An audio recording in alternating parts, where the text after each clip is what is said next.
ำเป็นทีมสถานีธรรมะออนไลน์ขอเชิญติดตามชมรายการธรรมสากัจฉา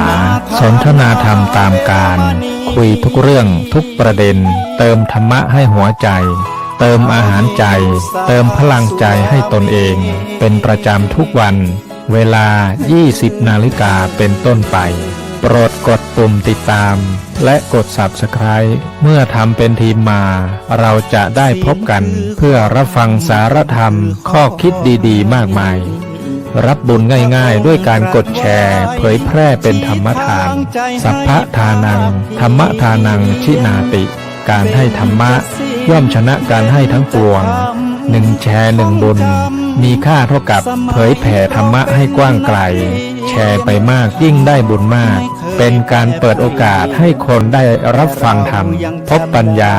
มีความสุขพ้นจากทุกข์ด้วยการฟังธรรมะมาทวงคำมันหมู่บ้านศีลห้าถือเป็นพันธะมองโลกด้านดีมีผลเห็นคนอื่นดีมีกล้าปลูกใจให้เกิดศรัทธาตั้งหน้าทำดีมีคุณมองโลกด้านร้ายกลายกลับใจหับแต่เรื่องเครื่องคุณเหนื่อยหน่ายเลิกล้างทางบุญชีพวุ่นแท้แน่เอ่ยขอกราบพระธรรมสวัสดีกับบรรดาท่านผู้ฟังแล้วก็ท่านผู้ชมทุกท่านที่กำลังติดตามจ้องธรรมะเป็นทีมทีวีออนไลน์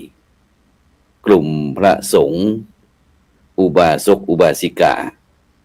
ร่วมกันเผยแผ่ธรรมะออนไลน์ไลฟ์สดทาง Facebook ทาง YouTube สถานีวิทยุเครือข่ายคลื่นสีขาวชาวประชา8จังหวัดภาคเหนือบอกว่าจะเป็นพี่น้องที่กำลังรับฟังติดตามบอกว่าจะเป็นตั้งเมืองน่านเมืองแป่ลำปางพะเยาเชียงรายพร้อมตึงลำปูนแม่ฮ่องสอนแล้วก็เชียงใหม่พร้อมถึงบรรดาท่านผู้ฟังท่านผู้ชมที่ติดตามทาง Facebook ท่านอาจารย์พระครูอภิวัฒนวิกรมรองเจ้าคณะอำเภอดอยหล่อวัดปากทางเจริญอำเภอดอยหล่อ FM 104.50 เมกะเฮิรตซ์เนาะ Facebook พระอาจารย์วิสิทธิตวิสิทโธผู้ช่วยศาสตราจารย์ดร.จากมหาวิทยาลัยมหาจุฬาลงกรณราชวิทยาลัยวิเทศเชียงใหม่ Facebook IDTO ทำเป็นทีมสากล Facebook วัดพุทธภาวนาเวสเตอร์โรดจากประเทศสวีเดนเครือข่ายของหลวงปู่เขียวแล้วก็ YouTube IDTO ทำเป็นทีมสากล YouTube ของวัดหลวงจอมคำเขมรัตน์นครเชียงตุงพร้อมถึงบรรดาท่านผู้ฟังท่านผู้ชมทุกท่านที่กำลังติดตามรับชมทุกช่องทางซึ่งในค่ำคืนวันนี้ก็เป็นคืนวันอาทิตย์ที่9เดือนกุมภาพันธ์ปีพุทธศักราช2568เก้ากับผมอัตมภาพพระครูโสพลปริยัติเลขานุการคณะกรรมการโครงการหมู่บ้านรักษาศีล5ผลเหนือก็ได้นำรายการเห็นธรรมเห็นเราเห็นธรรมมาพบกับบรรดาท่านผู้ฟังท่านผู้ชมเป็นประจำทุกคืนวันอาทิตย์เวลาตั้งแต่ 20:00 นเป็นต้นไปจนถึงเวลาประมาณ 3:00 นซึ่งบรรดาท่านผู้ฟังท่านผู้ชมก็สามารถที่จะให้กำลังใจโดยการกดติดตามกดไลค์กดแชร์เพื่อเป็นธรรมทานยิ่งแชร์มากก็ได้บุญมากแชร์น้อยก็ได้บุญน้อยไม่แชร์ก็ไม่ได้บุญนะหรือว่าบรรดาท่านผู้ฟังอยากจะร่วมสนทนากับผู้ร่วมรายการของเราก็สามารถที่จะโทรมาที่083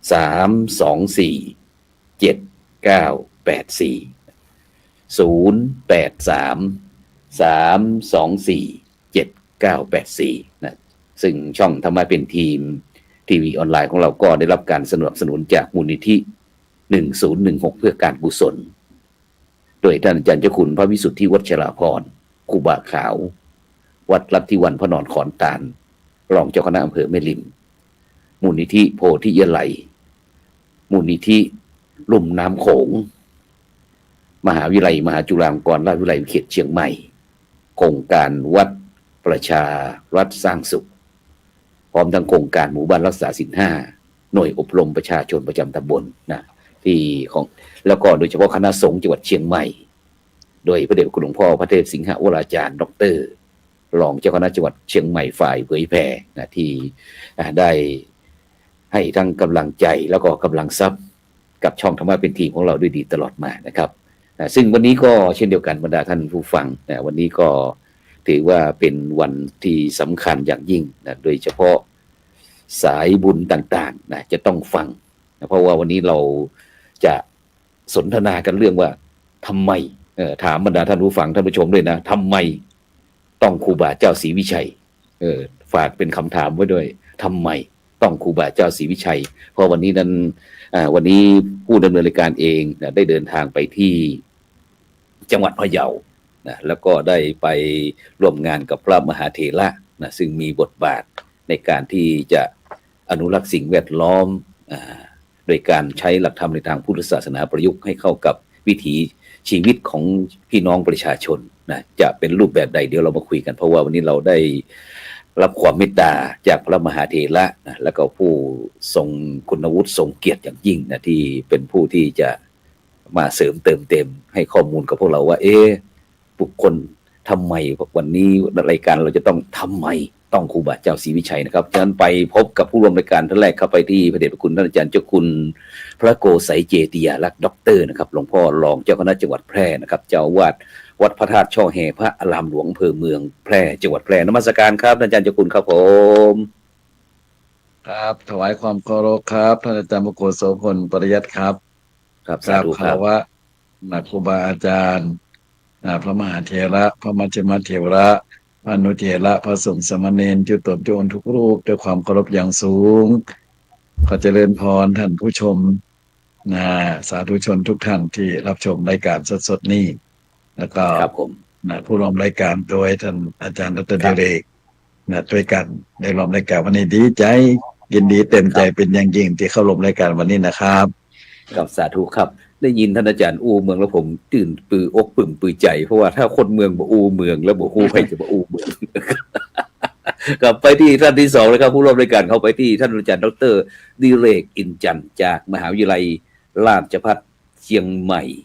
ขอเจริญพรท่านอาจารย์ดร.ดิเรกครับผมกับนมัสการพระครูโกษัยเจติยาลักษณ์นะครับ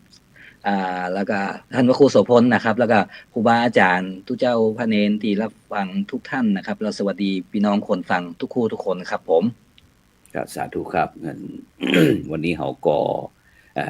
ฉะนั้นก็วันนี้โดยเฉพาะบรรดาท่านผู้ฟังท่านผู้ชมอย่าลืมนะวันนี้นะเราตั้งใจกันเพราะว่าวันนี้มาโดยไม่ได้นัดหมายกันจะต้องคือกับบรรดาท่านผู้ฟังท่านผู้ชมวันนี้ขออู้เมืองกันแล้วกันนะท่านอาจารย์เจ้าคุณครับผมเนาะเพื่อที่จะอู้เมืองก็ได้ครับเต็มอกเต็มใจดีถ้าอู้ไทยก็เลิศครับ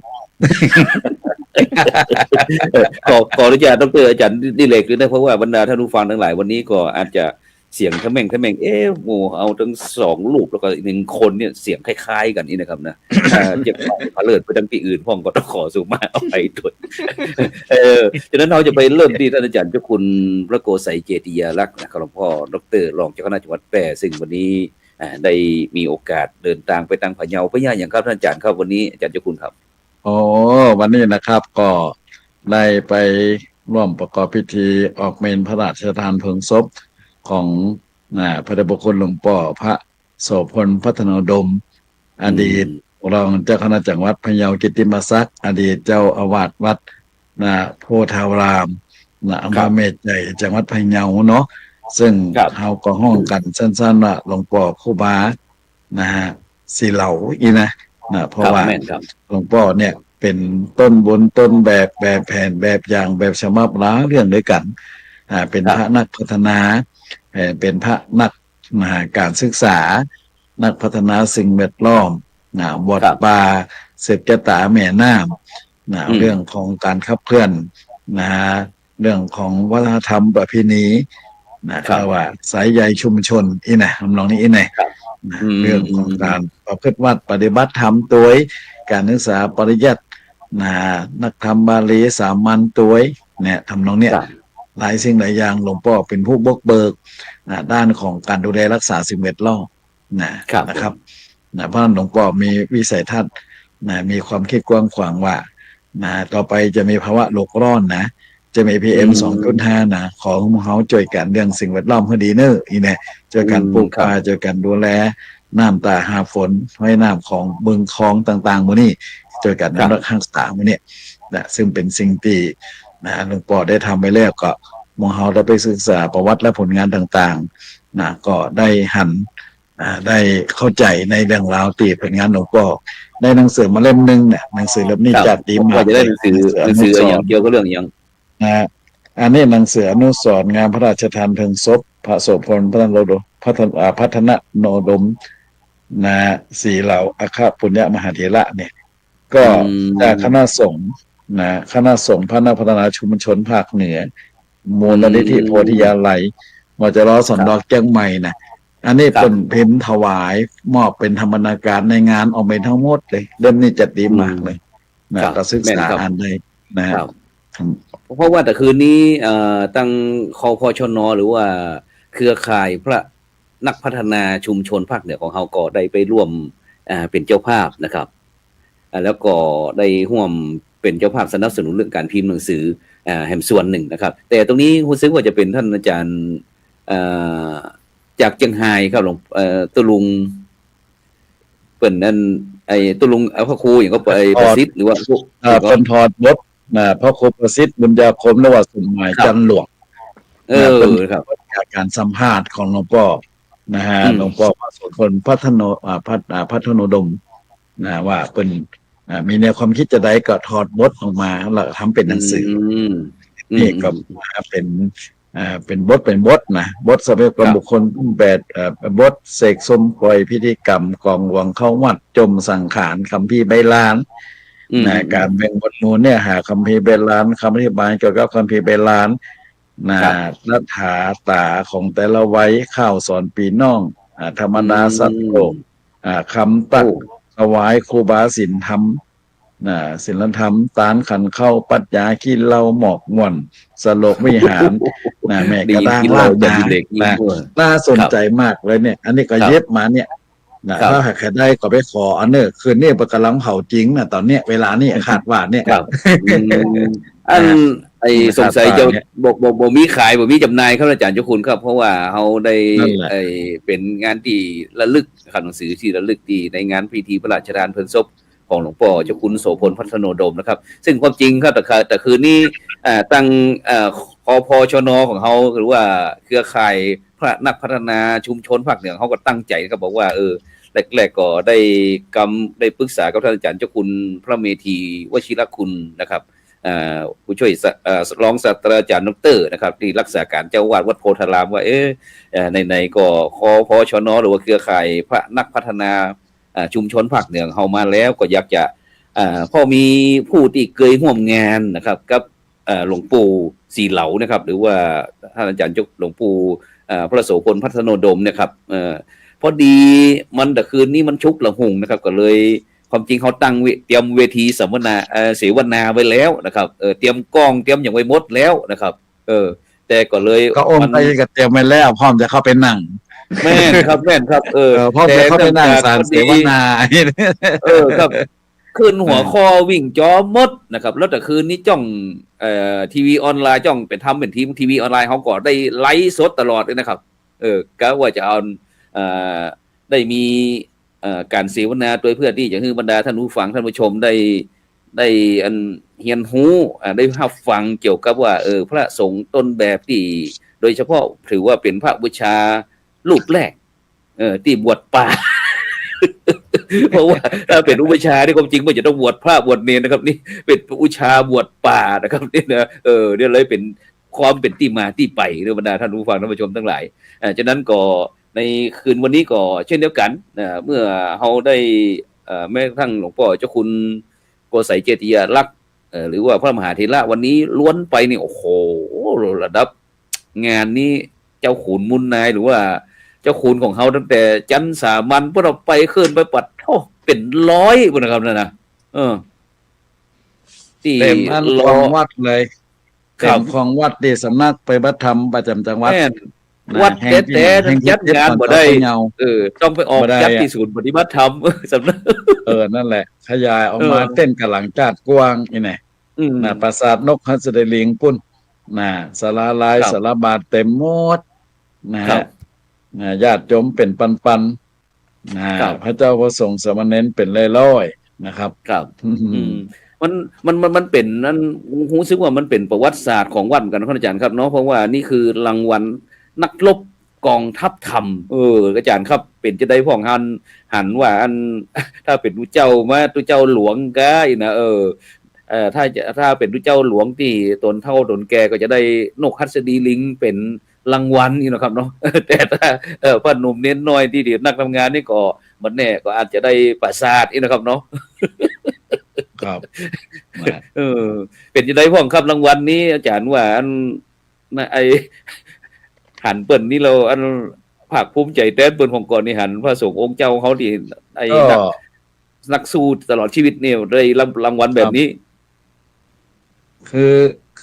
คือหันรับปุ๊บก็มีแรงบันดาลใจ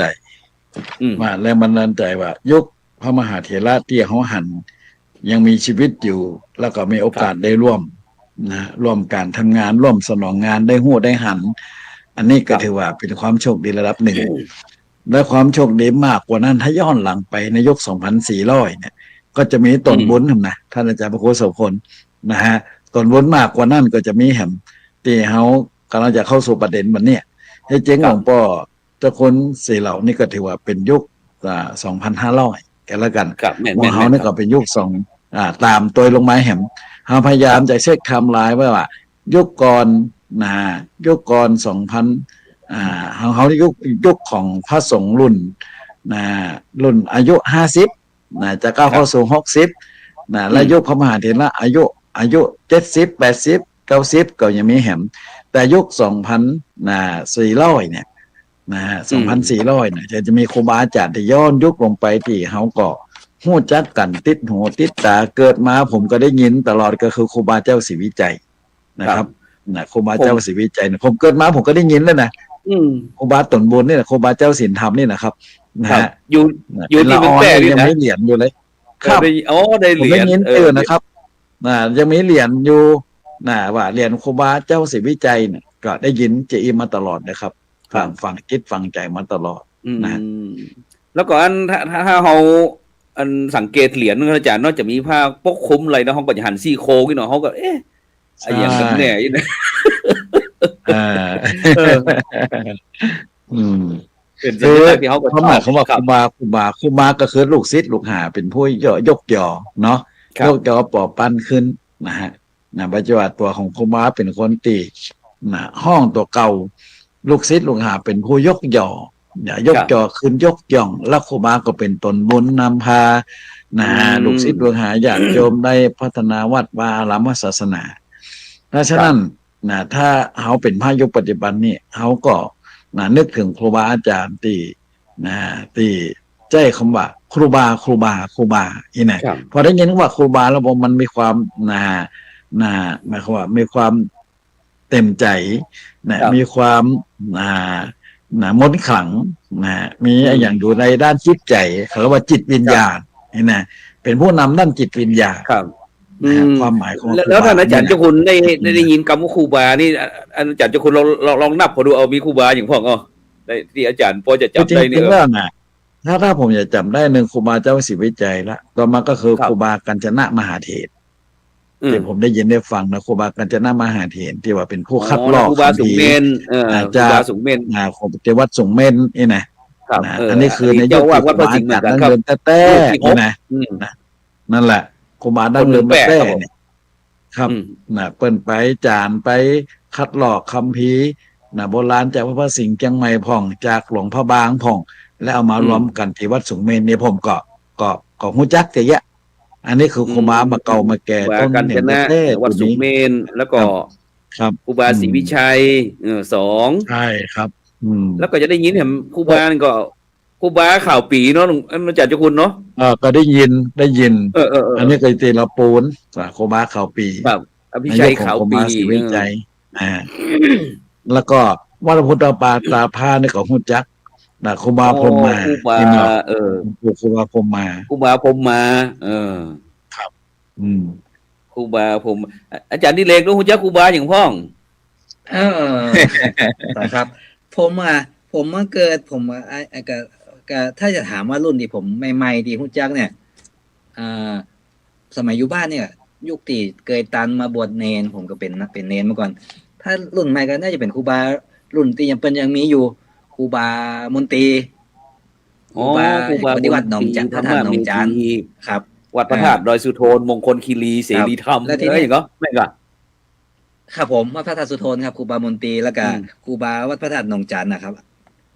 ที่มึง ครูบามันนบครูบาปอมันนบ ครูบามนพ อันนี้ ครูบาปอมันนบ ได้ยินเพราะว่าเปิ้นยังมีชีวิตอยู่เขายังตันเขาเปิ้นยังมีชีวิตอยู่แล้วก็เขาเป็นเนนเขาก็จะได้รู้จักเปิ้นแล้วเวลาไปแอววัดพระธาตุเจ้าแฮเนี่ยเขาก็จะได้รู้จักครูบาเจ้าศรีวิจัย แต่ครูบากัญจนาเนี่ยมาฮู้จักภายหลังที่เขามาอ่านศึกษาคำพีร์นั้นแต่ถ้าเจ้าบ้านทั่วไปจะบอกใครฮู้จักเพราะสมัยนั้นน่ะวัดสูงเมน อาจารย์ดิเรกช่วยเล่าฟังหน่อยเกี่ยวกับเรื่องครูบากัญจนะมหาเถระเพราะว่าจากศึกษาประวัติแล้วครูบานี่เป็นคนเมืองแปร่อยู่ที่วัดพระธาตุสูงเมนแต่มาปรากฏชื่อเป็นเจ้าอาวาสวัดพระสิงห์วรมหาวิหารเชียงใหม่ของเขาเนี่ยเป็นรูปที่6ชื่อว่าพระกัญจนะมหาเถระเมื่อปี2402สมัยพระเจ้ากาวิโลรสสุริยวงศ์อาจารย์พอจะฮู้ประวัติของกะลองอูสักน้อยหนึ่งครับพอดีก็เคยอ่านไปอะไรอ่านใบลานเกี่ยวกับวัดสูงเมนหรือว่าประวัติครูบามาพอหนึ่งก็คือครูบาเนี่ยเกิดพศ2,300ปลาย2,300ปลาย21นะครับแล้วเปิ้นกับบวชที่วัดสูงเมนแล้วก็ได้มาจากประวัติที่เคยเห็นเอกสารนะผมไม่ได้เอาประวัติที่เปิ้นเผยแพร่นะก็คือเปิ้นมาเรียนทำอยู่ว่ามาเรียนคัมภีร์เรียนศาสนาเรียนคำสอนที่สำนักวัดศรีจุมเมืองแปะแล้วหลังจากนั้นเจ้าวาดเสียเจ้าวาดวัดสูงเมนองค์กรเสียเปิ้นกับปิกไปเป็นเจ้าวาดวัดสูงเมนแล้วก็เปิ้นหลังจากนั้นอาจจะพ่ออิทธิพลที่เปิ้นเคยมาเรียนวัดสูงเมนมาวัดศรีจุมเรียนคัมภีร์บาลีเรียนพระไตรปิฎกแล้วเปิ้นปะว่าพระไตรปิฎกฉบับที่สมบูรณ์มันบ่มีบางวัดก็มี1มัด2มัด3มัดเปิ้นก็เลยอยากจะรวบรวมพระไตรปิฎกให้มันครบชุดสมบูรณ์เปิ้นพระไตรปิฎกจากวัดพระบาทวัดบิ่งเมืองวัดศรีจุมวัดพระหลวงในเมืองแปะก่อนแต่ก็ยังบ่พอเด้อเปิ้นก็เลยไปรวบรวมที่เมืองเถินนะครับลำปางแล้วสุดท้ายก็มาไอ้ละปูน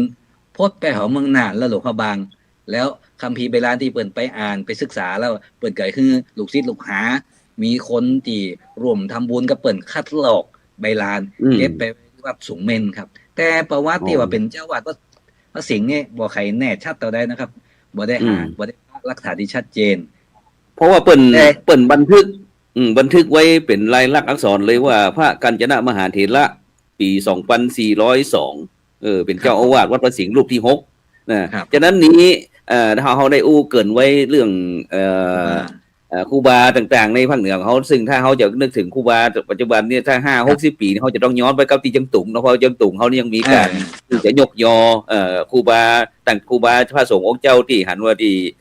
สมควรที่จะยกมีความรู้ความสามารถความเสียสละอย่างต่างๆที่ช่วยเหลือชุมชนสังคมประเทศชาติเป็นคนร่วมพี่น้องพุทธศาสนิกชนเนี่ยได้ทำนุบำรุงพุทธศาสนาอย่างต่างๆนี่ต้องไปที่เจียงตุงในปัจจุบันแต่ทีนี้ว่าได้ยินเมื่อกี้เขาได้เกินเรื่องครูบาแล้วที่เขามาวันนี้เขาบอกว่าตั้งหัวข้อเรื่องว่าทำไมต้องครูบาศรีวิชัย ถามบรรดาท่านผู้ฟังท่านผู้ชมด้วยแล้วก็หมู่เฮาทั้ง2ลูกก็เป็น1คนด้วยว่าได้ยินข่าวว่าตั้งบัดเดียวนี้ตั้งเหนือเฮาล่ะลูกศิษยานุศิษย์ลูกเหลนหลานหลนของหลวงปู่ครูบาเจ้าศรีวิชัยเนี่ยพร้อมถึงส่วนราชการเฮาจะได้มีการยกยอครูบาเจ้าศรีวิชัยเกี่ยวกับยูเนสโกเกี่ยวกับว่าเป็นบุคคลสำคัญของโลกมันมีความเป็นไปเป็นมาจะได้ท่านอาจารย์ดร.ดิเรกครับผมปกติแล้วที่ผ่านมาเนี่ยองค์การยูเนสโกและเรื่องวิทยาศาสตร์และศาสนาเรื่องการศึกษาเนี่ยเปิดเป็นห้องยูเนสโกเนี่ยคือเปิดก็จะมีหลายอย่างครับยกหรือประกาศให้เป็นศาสนสถานหรือบ้านเมืองอย่างเป็นเมืองมรดกโลกแต่ถ้าสำหรับบุคคลที่เคยมีบทบาทมีคุณงามความดีหรือก็เกิดความเคลื่อนไหวในสังคมเนี่ยเปิ้นก็จะแต่ละท้องถิ่นเสนอชื่อขึ้นไปว่าใคร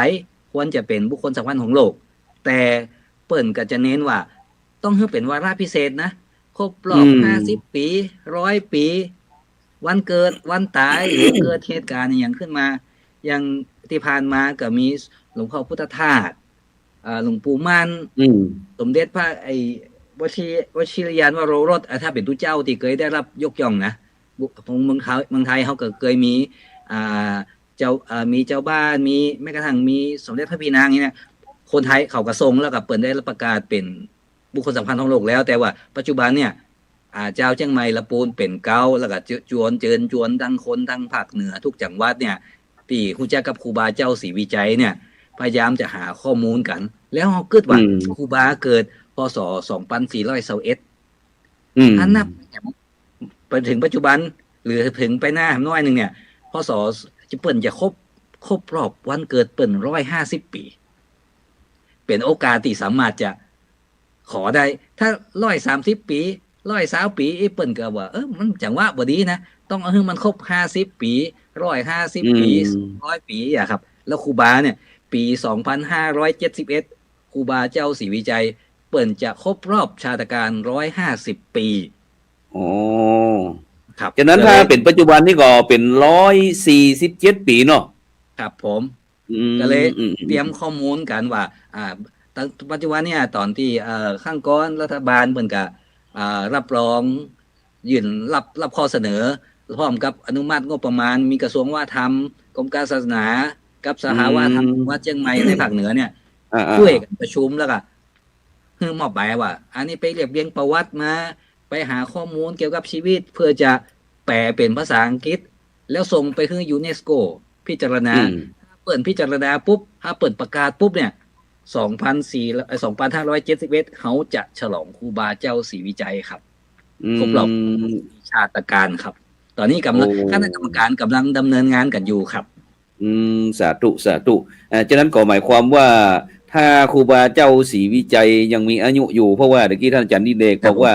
ครูบาเจ้าศรีวิจัยเกิดวันอังคารที่11 มิถุนายน 2421เนาะปีขานแต่ถ้าจะคือในปัจจุบันนี่ก็ในปี2571เนาะจะขอยกครูบาเป็นบุคคลสำคัญของโลกนะฉะนั้นก็เหลือเวลา3 ปีนะตอนนี้ก็อยู่ในขั้นดำเนินการเนาะเรื่องเสวนาอย่างต่างๆไอ้พบปะบุคคลแต่ที่มีองค์ความรู้เกี่ยวเรื่องมื้อนี้เนาะฉะนั้นก็หมู่เฮาก็คาดหวังว่าหมู่เฮาก็คงจะได้ฉลองกับครูบาโดยเฉพาะครูบาเจ้าศรีวิจัยเกิด11 มิถุนายน 2400เนาะ2421แล้วก็บวชเป็นสามเณรบวชเป็นสามเณรอยู่ไอ้ที่บ้านอย่างก็อายุ18 ปีได้เป็นสามเณรบวชอยู่ที่ครูบาคัตติยะหรือว่าครูบาแข่งแคะจนอายุได้21 ปีก็ได้อุปสมบทที่วัดบ้านโฮงโดยมีครูบาสมณะวัดบ้านโฮงเป็นวิชาได้รับฉายาว่าศรีวิชัยโยชัยยะศรีวิชัยโยสิริวิชัยโยนั่นนะสิริศรีวิแต่ก่อนนั่นน่ะเป็นว่านั้นอาจจะสิริวิชัยโยนั่นจนถึงงั้นครูบาเพิ่นก็ได้ปั่มเป่งภาวนาต่างๆเนาะไอ้อย่างที่หมู่เฮาท่านทั้งหลายได้รับทราบเกี่ยวกับประวัติว่าในการนำในการพี่น้องพุทธศาสนิกชนโดยเฉพาะ8 จังหวัดภาคเหนือของเฮาเนี่ยได้พัฒนาพุทธศาสนามีความการกุ้งหุ่งเฮืองอย่างยิ่งเป็นยุคทองของพระพุทธศาสนาก็ว่าได้เนาะจนปี 481ครูบาเปิ้นก็ได้มรณะเนาะแม่นก็2481ได้มรณภาพนะที่วัดบ้านปางอำเภอลีจังหวัดลำพูนก็อายุได้60ปีนะแล้วก็หลังจากนั้นก็แฮม9ปีก็ได้มีพิธีพระราชทานเพลิงศพนะที่วัดจามเทวีอำเภอเมืองจังหวัดลำปางหลังจากนั้นก็ได้มีการประชุมปรึกษาหารือกันได้เพราะว่าในช่วงที่ครูบาเปิ้นได้ก่อสร้างห้างแปลงได้นำพุทธศาสนิกชน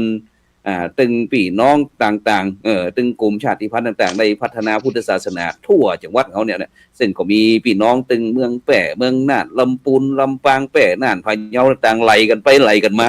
ฉะนั้นเมื่อครูบาได้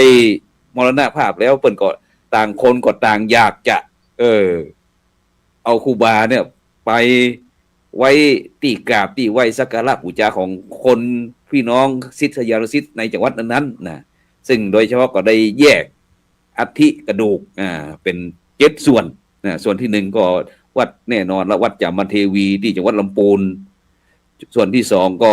วัดสวนดอกอำเภอเมืองจังหวัดเชียงใหม่ส่วนที่3ก็วัดพระแก้วดอนเต้าสุชาดารามจังหวัดลำปางส่วนที่4ก็วัดศรีโคมคำจังหวัดพะเยาส่วนที่5บรรจุไว้ที่พระธาตุเจ้าแฮจังหวัดแปร่ส่วนที่6ที่วัดน้ำฮูจังหวัดแม่ฮ่องสอนส่วนที่7ก็วัดบ้านปางอำเภอลีจังหวัดลำพูนฉะนั้นวันนี้ถึงเป็นไปที่มาที่ไปว่าวันนี้จะต้องกราบนิมนต์ท่านอาจารย์เจ้าคุณโกไสเจติยารักษ์ด็อกเตอร์เจ้าอาวาสวัดพระธาตุเจ้าแฮถึงว่าถึงแม้จะเดินทางไปพะเยาจะอิดจะเหนื่อยจะได้ก็ตามจำเป็นที่จะต้องออกเป็นจะได้เข้าท่านอาจารย์เจ้าคุณครับนมัสการอาจารย์เจ้าคุณรอบนึงครับว่าเป็นจะได้พ้องได้มีความรู้สึกเป็นจะได้พ้องที่ได้มีโอกาสโห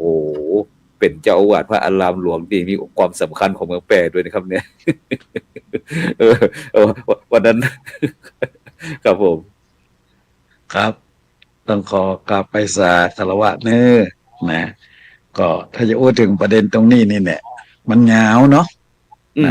ว่าจะมาถึงบัดนี้ได้เนี่ยมันยาวขนาดนักไผ่ที่อยู่ร่วมกินร่วมตานร่วมบุญร่วมกุศลกับพระครูบาเจ้าศรีวิจัยเนี่ยนะบ่ฮู้ว่าถึงวันนี้มีชีวิตอยู่หรือไม่นะฮะเฮาอยู่ทุกวันนี้ก็อยู่ตามห้อยตีนห้อยมือตามบุญญาบารมีของพระครูบาเจ้าศรีวิจัยเนาะนะก็เลยระลึกนึกถึงศึกษาประวัติศาสตร์มาตลอดเวลานะก็จนถึงณบัดนี้ก็ทราบซึ่งในบุญญาบารมีของพระครูบาเจ้าศรีวิจัยที่บูรณะองค์พระบรมธาตุเจ้าแฮก็ได้อาศัยบุญญาบารมีของพระครูบาเจ้าศรีวิจัยเนี่ยพร้อมกับครูบาอาจารย์เพิ่นได้ทำให้หลวงหน้ามาเมื่อแล้วนะพอถึงณวันนี้ก็มีการรวมตัวกันของ10จังหวัดภาคเหนือที่มีการทำ MOU ร่วมกันโดยมีพระเดชพระคุณหลวงพ่อพระธรรมเสนาบดีเจ้าอาวาสวัดพระธาตุดอยสุเทพวรวิหารราชวรวิหารเป็นประธานแล้วก็มีเจ้าคณะจังหวัด10จังหวัดภาคเหนือเนี่ยตกลงทำ MOU ร่วมกันไม่ว่าจะเป็นจังหวัดเชียงใหม่ลำปางแม่ฮ่องสอนลำพูนนะฮะแล้วมาจนถึงแปดน่านพะเยาเชียงรายจังหวัดตากสุโขทัยเนี่ยรวม10จังหวัดเนี่ยรวมตัวกันจะว่าเฮาจะมีการขับเคลื่อนนะฮะกิจกรรมเรื่องพระครูบาเจ้าศรีวิจัยเพื่อจะได้เสนอผลงานและประวัติของพระครูบาเป็นบุคคลสำคัญของโลกในปี 2571 นะฮะอันนี้คืออู้ถึงการทำข้อตกลงกันและในส่วนของผมเนี่ยประยุติว่าพระธาตุเจ้าแฮเนี่ยก็มีความเกี่ยวข้องกับพระครูบาเจ้าศรีวิจัยก็ถือว่ามาปี 2467มาจนถึงปี 2567เนี่ยครบ100 ปีของการบูรณะพระบรมพระธาตุเจ้าเจ้าแฮที่พระครูบาเจ้าศรีวิจัยศิริวิจัยโยเนี่ยได้มาเป็นประธานนั่งนักอยู่ที่ใต้ต้นนาซักตีนดอยโกศิยะทัชขบรรพตแล้วก็มีพระเดชพระคุณหลวงปู่พระมหาเมธังกรพรหมเทโวอดีตเจ้าคณะจังหวัดแปร่พร้อมกับสถาประชาชนชาวจังหวัดแปร่ในสมัยนั้นปี 2467 นะครับมันก็พามันถึงบัดนี้ก็คือครบ100 ปีก็ผมก็เลยกึดว่า จะมีผลงานในอย่างเพื่อถวายเป็นอาจารย์บูชาเป็นอนุสรณ์ถวาย ครั นะ บ พระครูบาเจ้าศรีวิจัยที่จะทำผลงานเพื่อรองรับประกาศประวัติและผลงานของพระครูบาเจ้าศรีวิจัย เพื่อรองรับ ครับ เฉลิมฉลองบุคคลสำคัญของโลกในปี 2571 นี่ก็เลยมีความคิดเริ่มพร้อมกันในส่วนของวัด แล้วก็มีส่วนของครูบาปานิกรด้วยนะเปิ่นก็มาถวายนะฮะรูปหล่อรูปเหมือนของพระครูบาศรีวิจัยน้ำหนัก5 ตัน อันนี้คือปีที่แล้วแต่อาจารย์พระครู ครับ โสพลปริยัติก็ไปกันเนี่ยเขาก็แห่ ครับ ครูบาขึ้นจ้างกันแห่ครูบารูปหล่อรูปเหมือนในรอบเมืองแปดในปีที่แล้วนะใน ครับ ปีที่แล้วเนี่ยอันนี้ก็ถือว่าเป็นการกระตุ้นเป็นการส่งเสริมให้คนได้มาทำความรู้จักทำความสนใจครับครูบาเจ้าศรีวิจัยมีผลงานต่อเมืองแปดต่อวัดพระธาตุจอยให้ประกันสันใดผมก็มีโอกาสได้ปรึกษาหารือกับจังหวัดแปดแล้วก็เจ้าภาพกฐินพระราชทานปีที่แล้วก็คืออบริษัทโทรคมนาคมแห่งชาติหรือว่า NT ครับ เนี่ยเปิดขอรับผ้าประกฐินพระราชทานเพื่อจะมาถวายตีวัดพระธาตุจอยแห่งปีที่แล้วปี67เนี่ยก็เลยมีข้อตกลงร่วมกันจัดทำเหรียญที่ระลึกเหรียญ100 ปีพระครูบาเจ้าศรีวิจัยเหรียญที่ระลึกมีทั้งเอาทองจังโกมาเป็นส่วนผสมในการทำเหรียญตัว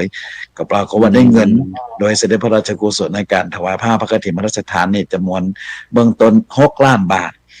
เพื่อจะได้มาเป็นทุนในการก่อสร้างพระวิหารพระครูบาเจ้าศรีวิจัย จะได้ยก ครับ อัฐิของพระครูบาที่บรรจุส่วนที่ ครับ 5เนี่ยในสมัยนั้นส่วนที่5เนี่ยเพื่อจะมาบรรจุอยู่ในพระวิหารเพราะถึงวันเนี่ยกูอัฐิของครูบานี่อยู่กับดินกับทรายมันต่ำไป โอ้ค แล้ รั ว บครับ ทำสารบาทมันอยู่สูงเขาจะหันได้ว่าภาพแต่สารบาทนี่อยู่สูงเกินไป ครับ เพราะนั้นเขาจึงเป็นจะต้องเอาอัฐิที่อยู่ในกูเนี่ยยกขึ้นมาอยู่บนพระ ครับ อยู่บนพระวิหารแล้วก็ทำกูขึ้นมาใหม่ ซึ่งตอนนี้ก็ได้รับอนุญาตจากกรมศิลปากรเรียบร้อยแล้วเปิดอนุญาตให้สร้างได้ให้สร้างพระวิหารในแล้วก็เจาะอัฐิที่อยู่ในกูเนี่ยเพื่อเอามาไว้ในพระวิหารนะครับ ซึ่งตอนนี้ก็ได้รับความเมตตาจากพระเดชพระคุณหลวงพ่อเจ้าพระคุณสมเด็จพระมหาธีราจารย์เจ้าคณะใหญ่คนเหนือมาเป็นองค์ประธานในการวางศิลาฤกษ์ที่ผ่านไปแล้วเมื่อวันที่5กุมภาพันธ์ที่ผ่านมานี้นี่นะก็ได้ทำการวางศิลาฤกษ์แล้วก็จะได้ดำเนินการก่อสร้างเร็วๆนี้เสร็จภายใน3 ปีเสร็จภายใน3 ปีก่อนปี2571ตามเฉลิมฉลองเพราะนั้นก็เรื่องราวหมู่นี้ก็เขาก็ได้ทำอย่างเป็นรูปเป็นร่างละโดยเฉพาะอย่างยิ่งสถาปัตยกรรมก็คือบริษัทโทรคมนาคมแห่งชาติจำกัดมหาชนสมัยท่านพันเอกผู้ช่วยศาสตราจารย์ดร.สัพพชัย หุวนันท์พร้อมด้วยผู้บริหารระดับสูงผู้บริหารของ NT ก็เป็นเจ้าภาพอุปถัมภ์ตลอดทั้งโครงการนี้อันนี้ก็ถือว่าเป็นเจ้าภาพแจ้งทุนก็ประมาณ10 กว่าล้านตกแต่งแล้วประมาณ15 ล้านถ้าตกแต่งทั้งภายในและภายนอกแล้วประมาณ15 ล้านนะครับตอนนี้ก็ระดมทุนอยู่ทุกวี่ทุกวันอยู่ก็บอกคุณนะครับญาติโยมทั้งหลายได้ร่วมให้หอมทำบุญได้ตามเจตนาศรัทธาอันนี้ก็เป็นโครงการสำหรับส่วนตีวัดพระธาตุจวนแห่งพระอารามหลวงจังหวัดแปรจะน้อมทำถวายเป็นอาจารย์บูชาเป็นอนุสรณ์เทิดทูนหรือว่าเผยแพร่ประวัติและผลงานของพระครูบาเจ้าศรีวิจัยให้กับอนุชนรุ่นหลังต่อไปได้รับรู้รับทราบแล้วก็ทราบซึ่งในปฏิปทาของพระครูบาศรีวิจัยถ้าจะพูดถึงปฏิปทาของพระครูบาศรีวิจัยเนี่ยผลงานในด้านของข้อวัดปฏิบัติที่ผมก็ได้สัมผัสมาด้วยตัวเองในผลงานนั่นเดียวมาใจอยู่ทุกวันนี้หนึ่งก็คือปฏิปทาด้านของการกรรมฐานเพราะฉะนั้นก็มาค้นพบตัวเองว่าที่ครูบามานั่งนักคำว่ามานั่งนักก็คือมาเจริญกรรมฐานมาโปรดญาติโยมที่มาทำบุญในการบูรณะพระธาตุจวนแห่ปัจจัยทุกบาททุกสตางค์ก็นำมาเป็นทุนในการบูรณะปฏิสังขรณ์พระธาตุจวนแห่เมื่อปี 2467 นะครับจึงทำให้หันเป็นองค์พระธาตุจวนแห่อยู่ว่าปัจจุบันนี้เพราะว่าเป็นบุญบารมีของพระครูบาได้ร่วมกับศรัทธาประชาชนทั่วสารทิศได้บูรณะพระธาตุจวนแห่เมื่อ100 ปีที่ผ่านมานะครับอันนี้คือคำว่าเจริญกรรมฐานนั่งนักและหัมส่วนหนึ่งก็คือเรื่องสาธารณสงเคราะห์เรื่องการสงเคราะห์ชุมชนและสังคม ฉะนั้นก็มาสอดคล้องกับพันธกิจของคณะสงฆ์ปัจจุบันเนี่ยพระสงฆ์ก็ต้องทำงานด้านสาธารณสงเคราะห์ช่วยเหลือประชาชนวัดวาอารามพระศาสนาชุมชนและสังคมต่างๆขับเคลื่อนด้วยพลังบวรบ้านวัดราชการท้องถิ่นฉะนั้นพระครูบาเจ้าศรีวิจัยศิริวิจโยครูบาเจ้าสินธรรมตนบุญแห่งล้านนาไทยเนี่ยจึงได้เป็นต้นแบบแผนแบบอย่างแบบฉบับด้านทั้งกรรมฐานแล้วก็ด้านสาธารณสงเคราะห์มาเป็นต้นแบบเมื่อ100 กว่าปีที่ผ่านมาเขายกปัจจุบันนี่เขาก็ควรจะเจริญร้อยตามปฏิปทาบุญญาปรมีของพระครูบาเจ้าศรีวิจัยว่าครูบาเจ้าสินธรรมครูบาตนบุญแห่งล้านนาเนี่ยครูบาได้ทำให้อย่างให้เป็นประโยชน์ต่อวัดวาอารามศาสนาชุมชนและสังคมเขาก็เจริญร้อยตามของพระครูบาเป็นหลักอันนี้คือหลักที่สำคัญคือหลักที่สำคัญถ้าเขายึดเอาครูบาเป็นต้นบนต้นแบบแผนแบบอย่างแบบฉบับและเจริญร้อยตามไม่ว่าจะเป็นรูปธรรมหรือนามธรรมประการใดด้านกรรมฐานด้านสาธารณสงเคราะห์การเผยแผ่ทุกอย่างเหล่านี้ก็ผมอาตมาภาพเชื่อมั่นว่าเขามีครูบาอาจารย์ที่เป็นต้นแบบถ้ายุคปัจจุบันนี้ก็จะคำว่าไอดอลเป็นภาพต้นแบบไอดอลปฏิบัติด้านพระกรรมฐานด้านสาธารณสงเคราะห์แล้วช่วยเหลือชุมชนและสังคมพัฒนาสังคมต่างๆในยุคนั้นสมัยนั้น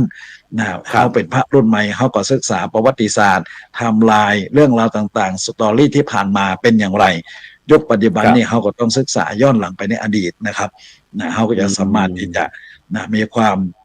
ยั่งยืนมั่งมีแม้ละคั่งมั่งมีมั่งคั่งและยั่งยืนนี่เขาเรียกว่าเป็นการขับเคลื่อนซอฟต์พาวเวอร์ตัวจริงเสียงจริงไม่ต้องไปเอาซอฟต์พาวเวอร์ที่ไหนหรอกซอฟต์พาวเวอร์สตอรี่ประวัติศาสตร์ของเราที่มีอยู่แล้วนำออกมาปัดฝุ่นรักษาสืบสานและต่อยอดสิ่งที่ครูบาอาจารย์ได้ทำไว้แรกก็ทำให้มันดีขึ้นเจริญขึ้นและเรื่องราวประวัติและผลงานของพระครูบาเจ้าศรีวิจัยเนี่ยผมเชื่อมั่นว่าจะต้องนำเข้าไปสู่หลักสูตรสถานศึกษาทุกสถานศึกษาทุกแห่งแต่ละบริบทและผลที่นั้นก็ฝากให้อาจารย์อาจารย์นิเลกอยู่ราชภัฏคณะครุศาสตร์คณะครุศาสตร์ภาควิชาท้องถิ่นเนี่ยภาควิชาหลักสูตรเนี่ยจะต้องเอาเรื่องราวประวัติและผลงานของพระครูบาศรีวิจัยไปอยู่ในหลักสูตรท้องถิ่นให้ได้สถานศึกษาทุกแห่งของล้านนาเนี่ย10 จังหวัดภาคเหนือเอาไปเอาไปทำเป็นหลักสูตรท้องถิ่นทุกสถานศึกษาควรจะมีอันนี้ผมหมายถึงความการศึกษาโรงเรียนของเด็กของเยาวชนทั้งพระทั้งเนรทั้งทุกระดับออกมาให้คนได้ศึกษาโรงเรียนประวัติและผลงานของพระครูบาเพื่อจะนำไปสู่เป็นบุคคลสำคัญของโลกอีก3 ปีข้างหน้าอย่างไรคือเขาจะมองในเชิงของความเป็นศาสนวัตถุเราก็ทำศาสนพิธีเราก็ดำเนินการศาสนบุคคลก็ให้บุคคลเจริญในตามปฏิปทาของพระครูบาศรีวิจัยและศาสนธรรมคำสั่งคำสอนปฏิปทาอะไรต่างๆที่จะเข้าไปอยู่ในเรื่องราวของหลักธรรมะหรือหลักสูตรการศึกษาโรงเรียนของหลักสูตรท้องถิ่นทุกระดับการศึกษาเนี่ยควรจะมีมันถึงจะยั่งยืนได้และจะได้กล่าวถือว่าเป็นบุคคลสำคัญของโลกได้ทำหลักสูตรออกมาทำเรื่องราวออกมาเป็นทางภาคภาษาไทยภาคภาษาอังกฤษ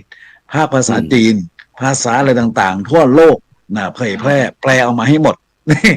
เอาระบบ AI เข้ามาบริหารและการจัดการใช่ไหมครับ ระบบ AI เข้ามาเพราะนั้นคนรุ่นใหม่เขาจะชอบอย่างนี้ระบบ AI เป็นยังไงเอาเรื่องราวของพระครูบาศรีวิชัยออกมาเป็นระบบ AI ด้วยตอนนี้เป็นต้นเขาถึงจะเข้าถึงและเข้าใจในผลงานและประวัติของพระครูบาเจ้าศรีวิจัยเพื่อเขาจะได้เอามาเจริญร้อยตามอันนี้คือความเป็นศาสนบุคคลที่เป็นต้นแบบของลูกศิษย์ลูกหาในยุคปัจจุบันที่จะสามารถเอาไปประพฤติปฏิบัติได้นอกจากเขาจะทำเป็นศาสนวัตถุแล้วศาสนพิธีแล้วศาสนบุคคลแล้วศาสนธรรมคำสั่งสอนปฏิปทาของครูบาเป็นจะได้เป็นประการสันใดแล้วนำเข้าไปสู่หลักสูตรท้องถิ่นทุกระดับสถานศึกษาได้อย่างไรอันนี้คือโจทย์ที่สำคัญสำหรับที่ผมมองไปถึงเรื่องของการศึกษาด้วยสำหรับตัวผมเองเนี่ยอยู่ว่าพระธาตุโจทย์ให้ผมทำอยู่แล้วผมก็ไขความคิดให้กับสถานศึกษาทุกแห่งไม่ว่าจะเป็นสังกัดสพปสพมหรืออปททุกอย่างของท้องถิ่นของ การศึกษาขั้นพื้นฐานแม้กระทั่งปริยัติสามัญก็ควรจะทำหลักสูตรเรื่องราวของพระครูบาเจ้าศรีวิจัยนี้โดยนะครับ อันนี้ก็ขอฝากประเด็นตัวนี้ไว้ก่อนนะครับ ครับผมครับ อาจารย์ดร.ดิเลกว่ายังไงพระเดชคุณอาจารย์เจ้าคุณท่านโกไสบอกแล้วว่าเป็นได้ก็เกี่ยวกับเรื่องหลักสูตรเพราะว่าอยากจะให้ไม่ใช่ว่ายกย่องเป็นบุคคลสำคัญของโลกต่ออันแต่อยากจะให้ผู้ลูกหลานของครูบาเนี่ยได้ศึกษาเห็นว่าเปิ่นมีวิธีการบริหารการจัดการจะได้เนี่ยเพื่อจะให้มันเด็กละอ่อนได้ไม่ใช่ฮู้ว่าเนี่ยได้เหรียญครูบาศรีวิจัยแล้วข้ามอย่างเดียวเนี่ย อยากจะสามารถนำไปใช้จริงได้ในการดำเนินชีวิตในปัจจุบันนะอาจารย์ดร.ดิเลกสามารถจะทำหลักสูตรขึ้นได้ก่อนครับผมครับการถามว่าปกติแล้วเนี่ยหลักสูตรบางอย่างแต่ของแต่ละคณะแต่ละภาควิชาเนี่ยมันก็จะมีหลักสูตรแกนกลางหรือสำหรับมหาลัยนะครับที่เขาก็จะมีเรื่องของการศึกษาท้องถิ่นอยู่แล้วแต่ก็อยู่ที่ว่าครูผู้สอนหรือว่าอาจารย์ที่ประจำรายวิชาน่ะเปิ่นจะเลือกเอาประวัติศาสตร์ท้องถิ่นส่วนไหนไปนำเสนอแต่ตอนนี้ครับคณะทำงานหรือ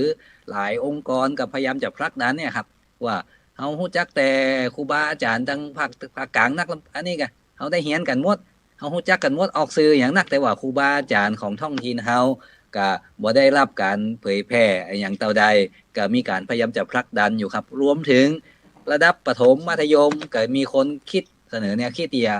ย่างท่านเจ้าคุณว่านะครับเอาเป็นหลักสูตรเอาไปเผยแพร่ในโอกาสต่างๆปัจจุบันนะครับเอาไปสอดแทรกในวิชาท้องถิ่นแต่ถ้าเป็นไปได้เขาควรจะอย่างแบบวิชาที่ทุกคนได้มีโอกาสได้เรียนแต่ครับแต่ผมมองว่าสำหรับวัดพระธาตุเจ้าแฮเนี่ยสำคัญนะครับเพราะว่าหนึ่งเป็นวัดประจำปีเกิดปีเสือซึ่งครูบาเจ้าเพิ่นเกิดปีเสือแล้วเพิ่นก็ตั้งใจไปบูรณะพระธาตุโดยตัวเก่าแล้วติดตะกี้ก่อนรายการเขาก็ได้อู้กันน้อยว่าปกติแล้วอย่างเชียงใหม่เนี่ยเขาก็อู้ประวัติครูบาจะเป็นอย่างจากหนังสือต่างๆที่คนว่ามาแต่มันมีเสน่ห์อันดีว่าพระธาตุเจ้าแฮเนี่ยมีข่าวตำนานปังเดิมสมัยปาเจ้าศรีวิจัยไปบูรณะวัดพระธาตุเจ้าแฮมีคนแต่งเป็นข่าวไว้เป็นตัวเมืองมาโลนครูบามนตรีเปิ่นกับปริวัติเป็นตัวไทยคือคนที่อ่านตัวเมืองบ่ได้อ่านก็พิมพ์เป็นหนังสือเผยแพร่เหมือนกัน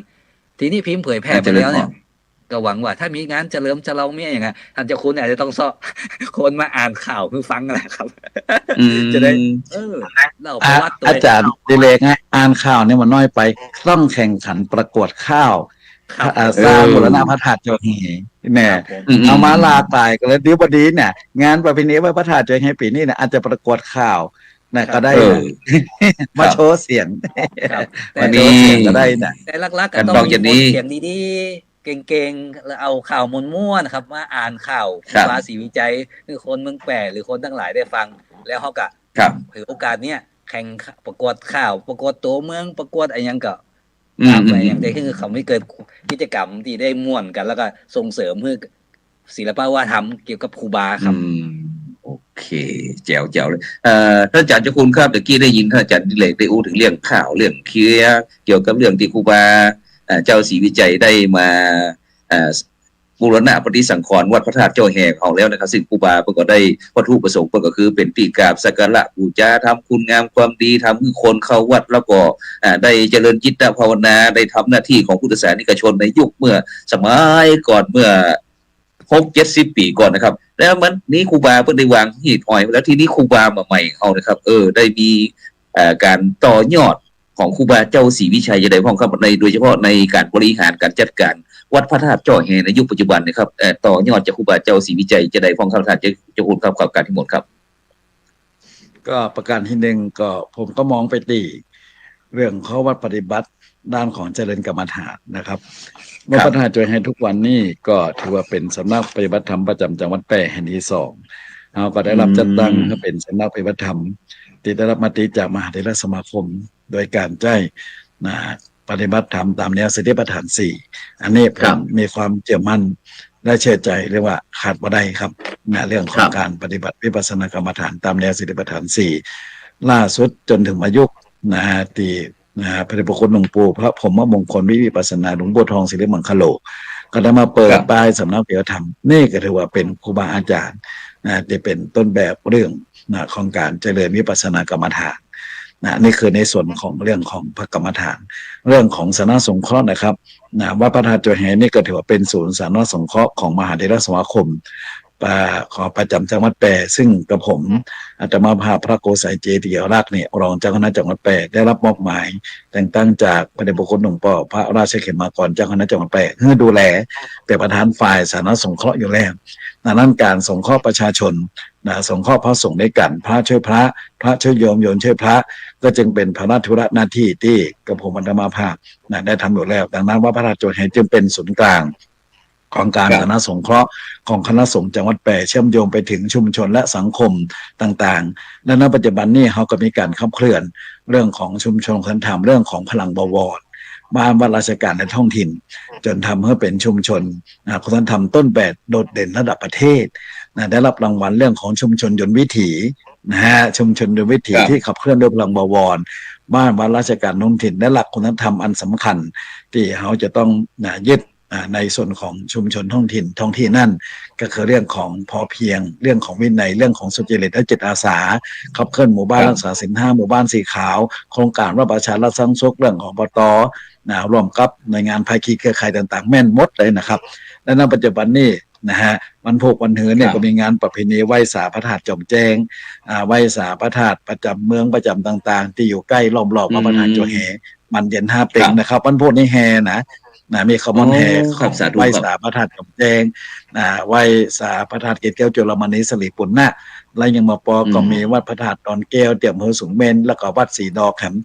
แล้ววัดพระธาตุมอความวัดพระธาตุตองใจวัดพระธาตุมอเจ้าปูแจในช่วงวันเดือน5เป็งนี่นะครับแล้วตอนนี้ก็พระเทนศิลาอาจอุตรดิตถ์ก็มีงานกัน15 วันนะครับเพราะฉะนั้นช่วงเดือน5เป็งนี่จะมีงานไหว้พระธาตุงานประจำไหว้ของแต่ละอำเภอพระธาตุน้อยนะครับพอถึงเดือน6เป็งปุ๊บมีงานประเพณีไหว้พระธาตุจัวแหเมืองแปะแห่ตุงหลวงประจำปี2568ทุกปีที่ผ่านมานี่เขาก็จัดงาน7 วัน7 คืนเนาะปีนี้ชุมชนเรียกร้องขอให้จัดงานขยายขึ้นแหมเป็น9 วัน9 คืนเริ่มตั้งแต่วันที่5วันที่5จนถึงวันที่13 มีนาคมนะครับนี่แหละคือความเข้มแข็งของชุมชนยนต์วิถีเพราะนั่นน่ะไผ่จะไปแองงานไหว้พระธาตุจัวแหปีนี้นะ9 วัน 9 คืนเนอะว่าจะ7 วัน 7 คืนแล้วนะเพราะว่าการลงทุนมันต้องได้คุ้มค่าเราต้องคุ้มค่า7 วัน 7 คืนมันบอกคุ้มมันก็เลย9 วัน 9 คืนบางตี10 วันคืนบางตีแหม15 วัน 15 คืนนะครับเพราะฉะนั้นเขาก็ทำตามระบบระเบียบการจัดงานติดมหาเถรสมาคมคือ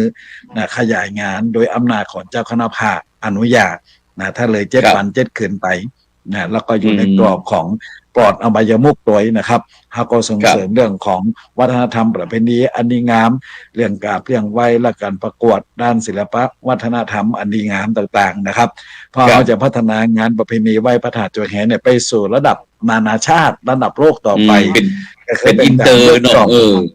ครับอินเตอร์นะครับในงานนี้นะครับที่สำคัญที่สุดนะครับมีถึง2 ภาษาเขาจะมีภาษาอังกฤษด้วยนะ2 ภาษาถึงภาษาไทยถึงภาษาอังกฤษภาษาอังกฤษก็ต้องมีเพื่อเผยแพร่ไปถึงชาวโลกว่าเขามีงานประเพณีอันสำคัญเนี่ย5 ถึง 13มีนาคม2025อาจารย์นิเลกอาจจะต้องมีหลากหลายภาษาแล้วนะก็เจอภาษาเดียวถ้าภาษาไทยอย่างเดียวเนี่ยคนบ่เฉพาะคนไทยเนี่ยแล้วคนต่างประเทศเนี่ยเขาบ่ฮู้เพราะเขาต้องมีการแปลภาษาเป็นภาษาต่างประเทศด้วยในงานนี้นอกจากมันเป็นการแสดงสะท้อนถึงเรื่องราวของเจ้าหลวงบางแปะก็จะขอถึงเจ้าหลวงบางแปะสักน้อยระหว่างงานประเพณีไหว้พระธาตุจัวแหเนี่ยเจ้าหลวงบางแปะจุตนเจ้าองค์เนี่ยปัญญาปาข้าราชบริพารมากราบมาไหว้พระธาตุจัวแหนี่เนี่ยเพราะฉะนั้นเป็นขบวนแห่จำลองจากอดีตที่ผ่านมาแล้วก็กล่าวถึงพระครูบาศรีวิจัยตัวครูบาศรีวิจัยตัวและในวันที่17 กุมภาพันธ์เนี่ยเป็นวันคล้ายวันชาตการของเจ้าหลวงพระเทพวงศ์ครบ189 ปีชาตการของเจ้าหลวงพระเทพวงศ์ในวันที่17ดังนั้นก็จังหวัดแปรจะจัดงานรำลึกเจ้าหลวงพระเทพวงศ์ฉะนั้นพี่น้องศรัทธาประชาชนทั้งหลายสามารถมาชมได้วันที่17มาร่วมงานได้วันที่17 กุมภาพันธ์เนี่ยตีควงเมืองแปรตีคุ้มเจ้าหลวงเมืองแปรเมื่อพระธาตุจัวแหก็สนับสนุนกิจกรรม ลำลึกเจ้าหลวงพระยาเทพวงศ์189 ปี100,000 บาท ได้มอบ ครับ ผ่านผู้ว่าราชการจังหวัดแปรไปแล้วนั้นก็ขอ ครับ เชิญเจ้านายฝ่ายเหนือลูกหลานเจ้าหลวงบางแปะทุกสายตระกูลสายตีโดยเฉพาะเจิญเจ้านายฝ่ายเหนือตัวมาร่วมกิจกรรมในวันลำลึกเจ้าหลวงพระยาเทพวงศ์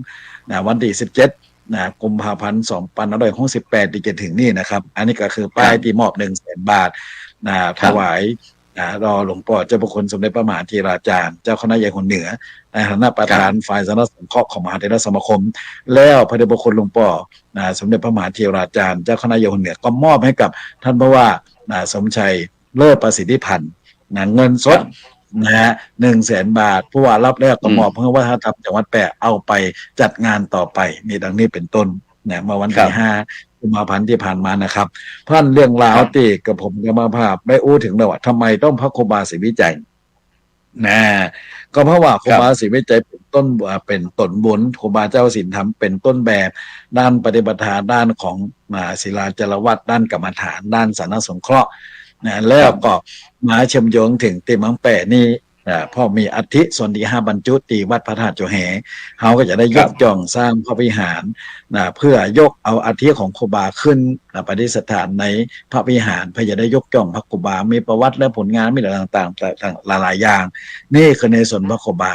แล้วพอมันถึงเมืองแปะปุ๊บเขาก็มีเจ้าหลวงพระยาเทพวงศ์ซึ่งเป็นเจ้าหลวงองค์สุดท้ายของเจ้าหลวงเมืองแปะก็มีการจัดงานรำลึกเจ้าหลวงพระยาเทพวงศ์วันที่17 กุมภาพันธ์นี้เขาจะได้ยกจ่อง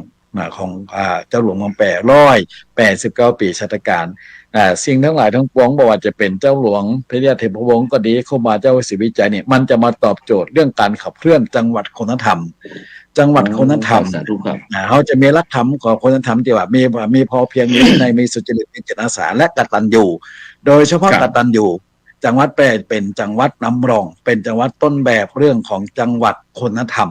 เขาก็มาตอบโจทย์การทำกิจกรรมเพื่อแสดงความกตัญญูกตเวทีต่อผู้ที่มีพระคุณอย่างไรประการแรกก็คือพระครูบาเจ้าศรีวิจัยหมู่เฮาทั้งหลายเป็นลูกศิษย์ลูกหาก็จำเป็นจะต้องตอบแทนพระคุณถวายเป็นอาจาริยบูชาตอบแทนพระคุณยกย่องของเจ้าหลวงพระยาเทพวงศ์เจ้าหลวงสุดท้ายของเมืองแปะเนี่ยดังนี้เป็นต้นเขาก็แสดงความกตัญญูกตเวทีนี่ดังนี้เป็นต้นก็ผมอยู่ที่จังหวัดแปะผมก็มองในส่วนบริบทของจังหวัดแปะจะอีกนะครับจังหวัดอื่นจะตอบโจทย์เรื่องความกตัญญูในเชิงของจังหวัดคุณธรรมอย่างไรก็อยู่แล้วแต่ละจังหวัดจะดำเนินการต่อไปนะครับ